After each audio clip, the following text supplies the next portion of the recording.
Make in India పేరిట made in China వస్తువులని మనం ఇంకా వాడుతున్నామా? చైనా వస్తువులను అసెంబుల్ చేసి మేక్ ఇన్ ఇండియా స్టాంపులు వేయటమే పనా? ఇంతోటి దానికి ఇంత పెద్ద ఎత్తున క్యాంపెయినింగ్ ఎందుకు? పైకి అసలు ఏం చెప్తున్నారు? లోపల జరుగుతుందేంటి? గ్రౌండ్ లెవెల్లో అసలు ఏం జరుగుతుంది? Have a look. Electronic industry are totally dependent on China. Display बाहर से आ रही है, मदरबोर्ड बाहर से आ रहा है, डब्बा लोकल ले रहे हैं, असेंबली हो रही है। एब्सोल्युटली। ఇదిగో ఈ స్మార్ట్ టీవీ యూనిట్ చూసారా? ఇక్కడ టెక్నీషియన్లు టీవీలను ఎలా సెట్ చేస్తున్నారో గమనించారా? ఇదంతా మేక్ ఇన్ ఇండియాలో భాగమే. ఇక్కడ జరుగుతున్న అసలు భాగోతం ఏంటంటే మేక్ ఇన్ ఇండియా కేవలం స్టాంప్ తయారీ వరకు మాత్రమే పరిమితం, మిగిలిందంతా మేడ్ ఇన్ చైనానే. దీంతో షాక్ అవ్వడం సామాన్యుల వంతవుతుంది.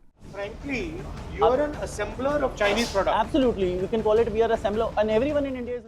చైనా స్పేర్ పార్ట్స్ దిగుమతి చేసుకుని వాటిని అసెంబుల్ చేసుకోవడమే మేక్ ఇన్ ఇండియా. ఇదేంటి మరి దానికంటూ ఇంత పెద్ద ఎత్తున ప్రచారం? ఆత్మనిర్భర్ భారత్ అంటూ డంకా బజాయించడం ఏంటిదంతా? మరిది తప్పు కాదా? ఈ ప్రపంచాన్ని తప్పుదో పట్టించడం కాదా? ఇదేనా మేక్ ఇన్ ఇండియా అంటే? మరి ఇలా చేస్తే దిగుమతులు ఎప్పుడు తక్కువ కావాలి, ఎగుమతులు ఏనాటికి పెరగాలి అన్నది అతిపెద్ద చర్చనీయాంశం మారింది.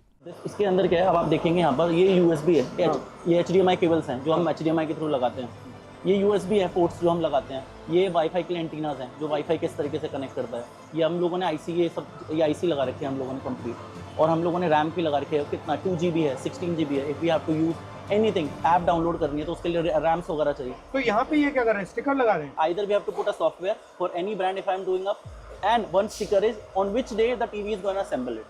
Everyone is assembling their TVs in India, not 100% manufacturing. Anyone, you name it, all the top people, top brands. The dependency जैसे आपने बोला, if it is there on China, उन्होंने shortage कर दी तो eventually आपके लिए आप मेक इन इंडिया को एक्चुअली असेंबल इन इंडिया करना चाहिए। Currently it is happening like that. Everyone is doing. If you talk about any industry, if you talk about solar also, solar cells are getting import from China only. Who is manufacturing solar also in India? Nobody. तो actually China के साथ competition नहीं हो रहा है।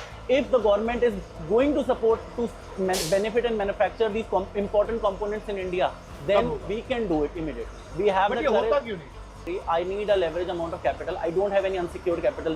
The banks cannot support me. Government is giving a CGTMS scheme of 10 crore rupees to the startup. Tell me, the whole infrastructure and everything, nobody can start up this in 5 crore, 10 crore, 15 crore, 20 crore. How much money, if I have to invest semiconductor factory, I need at least $2 billion, $3 billion. I can invest certain amount, but rest of the money I need some support from government.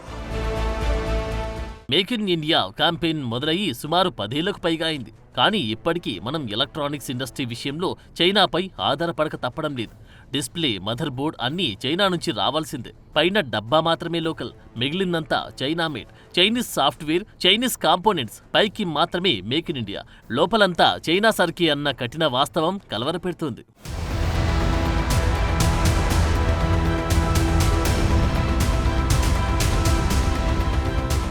Brand ఏదైనా కావచ్చు, all manufacturing in China అన్నది అసలు నిజం. Electronic industry totally depend on China. Not only TV, mobile, laptop ఏదైనా కావచ్చు. మీరు China వస్తువు వాడకం నుంచి తప్పించుకోవడం అసాధ్యం.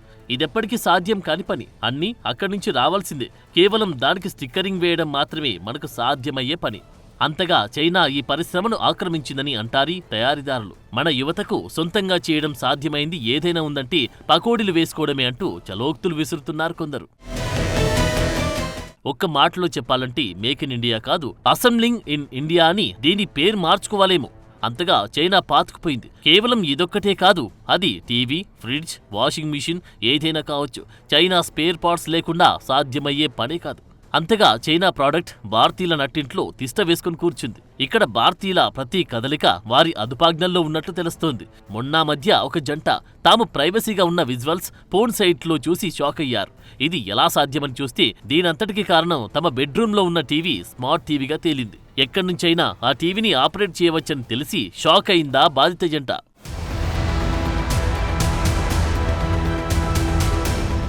దీనంతటికీ కారణం అసెంబ్లింగ్ ఇన్ ఇండియా కాకుండా నిజమైన మేక్ ఇన్ ఇండియా సాకారం కావాలంటే ఏం చేయాలి? అవసరమైన విడిభాగాలు ఇక్కడ తయారు చేసుకునే వెసులుబాటు కల్పించాలి. ఉదాహరణకు మనంతట మనం ఒక సెమీ కండక్టర్ యూనిట్ పెట్టడం వీలు కాని పని. అందుకు కారణం తగిన ఎకో సిస్టమ్ ఇక్కడింకా ఇంప్రూవ్ కాకపోవడమేనని తెలుస్తోంది. ఇలాంటి ఫ్యాక్టరీలు పెట్టడానికి కేంద్రం ఇచ్చే రుణాలకు వాటికి అయ్యే ఖర్చుకు తేడా పెద్ద ఎత్తున కనిపిస్తుంది. ఉదాహరణకు CG TMSC స్కీమ్ కింద కేంద్రం 10 కోట్ల రుణాలు ఇస్తుందంటే అదొక సెమీ కండక్టర్ యూనిట్ స్థాపించడానికి సరిపోదు. అందుకు $2 బిలియన్ అవసరం. దీంతో చైనాపై ఆధారపడక తప్పని దుస్థితి.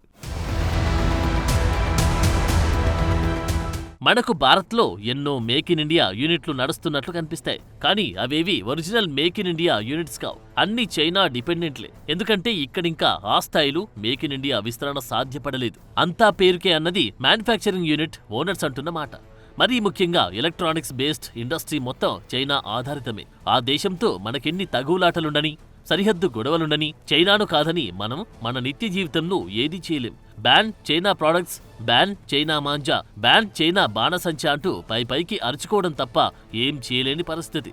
ప్రస్తుతం మనం చైనా బజార్ బదులు భారత్ బజార్లుగా పేరు మార్చుకుంటున్నాం. ఎన్నో యాప్స్ ని కూడా నిషేధించాం. ఇక ఇక్కడుందంతా ఓన్ మేడ్, ఓన్ మ్యానుఫ్యాక్చర్డ్ సరికి అనడానికి వీల్లేదు. ఇప్పటికీ మనం చైనా వస్తువుల వాడకంతో విధిలేని పరిస్థితుల్లోనే జీవిస్తున్నాం. చైనా వస్తువులు లేనిది జీవించడం సాధ్యం కాదన్న ధోరణిలో బతుకు నీడ్చేస్తున్నాం. అంతగా చైనా మన నరనరాన జీర్ణించుకుపోయిన దృశ్యం కనిపిస్తుంది. కరోనా తర్వాత చైనా ప్రభావం మనం భారీగా తగ్గించేశామన్నది ఒట్టి భ్రమ మాత్రమే. గాల్వాన్ గొడవ తర్వాత మనం చైనాను పూర్తిగా నిషేధించామని సంతసించడానికి వీల్లేని దుస్థితి. వాస్తవం ఇదిగో ఈ చిన్న టీవీ అసెంబ్లింగ్ యూనిట్ చూస్తే ఇట్టి అర్థమైపోతుంది.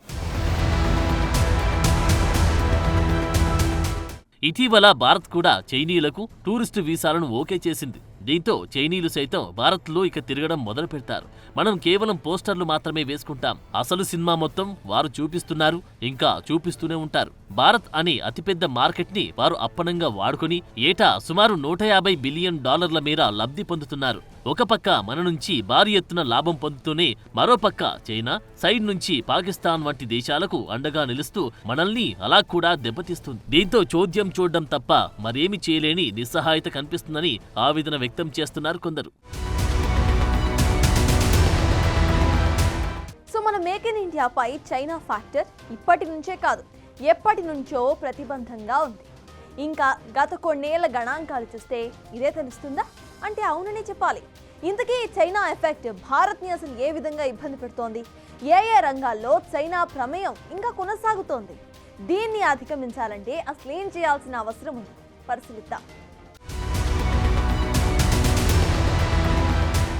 మేక్ ఇన్ ఇండియాపై కమ్ముకున్న నీలి మేఘం పేరు మరేదో కాదు, చైనాయే. ఇదొక చెరగని ముద్రగా నిలుస్తుంది. భారత్ తన మార్కెట్ని ముంచెత్తడం మాత్రమే కాదు, ప్రపంచ మార్కెట్లకు ఎగుమతులు పెంచాలన్నది ఒక టార్గెట్. ఇందులో భాగంగా మేక్ ఇన్ ఇండియా ప్రచారం ముమ్మరం చేసింది. దేశీయంగా వస్తు తయారీ చేసి ప్రపంచ అగ్రగామిగా నిలవాలన్నది ఒక లక్ష్యంగా పెట్టుకుంది. వీలైనంత వరకు విదేశీ ఉత్పత్తులను తగ్గించాలని చూస్తుంది. అయితే ఇందుకు ప్రాక్టికల్ ప్రాబ్లమ్స్ పెద్ద ఎత్తున ఉన్నట్లు కనిపిస్తున్నాయి. ఇందుకోసం ప్రొడక్షన్ లింక్డ్ ఇన్సెంటివ్స్ పథకాలను ప్రవేశపెట్టింది కేంద్ర ప్రభుత్వం. భారత్లో పారిశ్రామికతను ప్రోత్సహించడమే ధ్యేయంగా పెట్టుకుంది. అయితే ఎన్నో వస్తువులపై మన దేశం ఇంకా చైనాపైనే ఆధారపడుతుంది. మన సప్లై చైన్లో చైనాది అతిపెద్ద పాత్ర ఉన్నట్లు తెలుస్తోంది. దీంతో మేక్ ఇన్ ఇండియా కలలు నెరవేరటం లేదు. తొలి నుంచి చైనా ఫ్యాక్టర్ మేక్ ఇన్ ఇండియాను వెంటాడుతూనే వస్తుంది.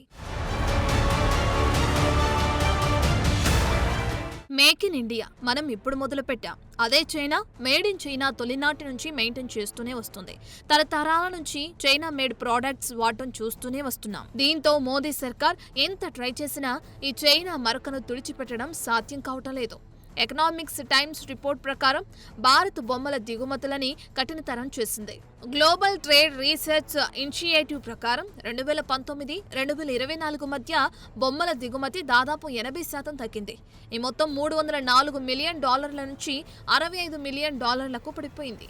2019లో QCI నివేదిక భద్రత గురించి ఆందోళన వ్యక్తం చేయడంలో ఈ విషయంలో భారత్ జాగ్రత్తలు పాటించింది. దీంతో భారత్ వేల కోట్ల రూపాయల మేర బొమ్మల ఎగుమతులను మొదలుపెట్టింది. 2024 ఆర్థిక సంవత్సరంలో ఈ బొమ్మల ఎగుమతి కూడా $154 మిలియన్ నుంచి $152 మిలియన్ పడిపోయింది.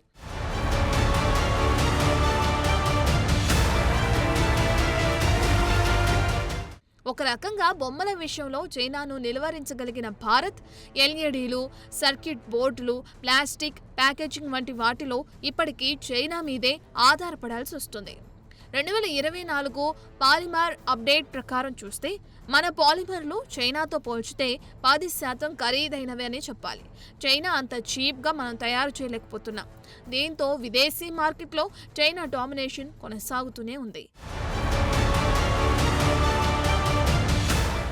దేశంలో దూసుకెళ్తున్న మరో రంగం స్మార్ట్ ఫోన్.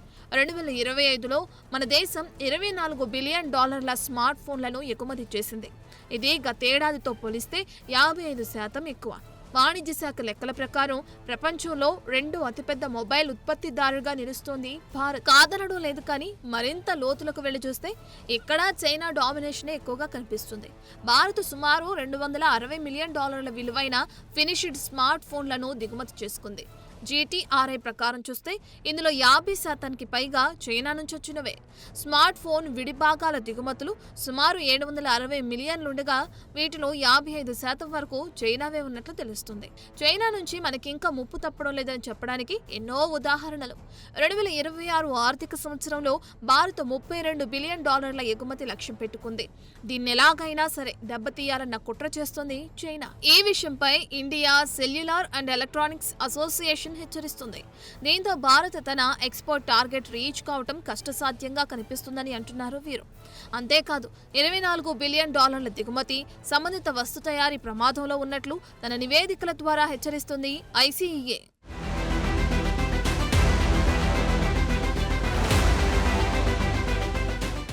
ఇప్పటికే దేశంలో పలు కంపెనీలు చైనా కంపెనీలతో టైఅప్ చేసుకుని పనిచేస్తున్నాయి. కున్షాన్ క్యూటెక్ తో పాటు చాంకింగ్ యుహై ఇండియాలో మెజారిటీ వాటాలను కలిగి ఉంది. అయితే ప్రభుత్వం ఈ వాటాలపై నిఘా ఉంచింది. యాపిల్, శాంసంగ్, షియోమి వంటి కంపెనీలు భారత్లో ఫోన్లను తయారు చేస్తున్నాయి. ఈ ఫోన్లకు సంబంధించి విడిభాగాలు ఇప్పటికీ చైనా నుంచే వస్తున్నాయి. ఒక్క మాటలో చెప్పాలంటే ఇప్పటికీ చాలా విషయాల్లో మన దేశం చైనాపై ఆధారపడి ఉన్న మాట నిజం.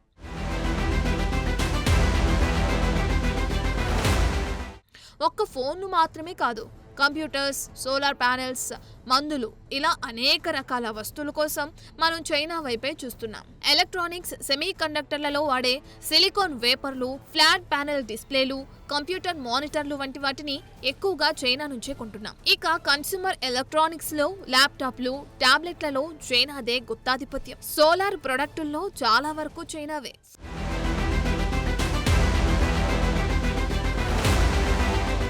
ఫార్మాస్యూటికల్స్ లో ఎరిథ్రోమైసిన్, యాంటీబయాటిక్లు చైనా నుంచి ఎక్కువగా దిగుమతవుతున్నాయి.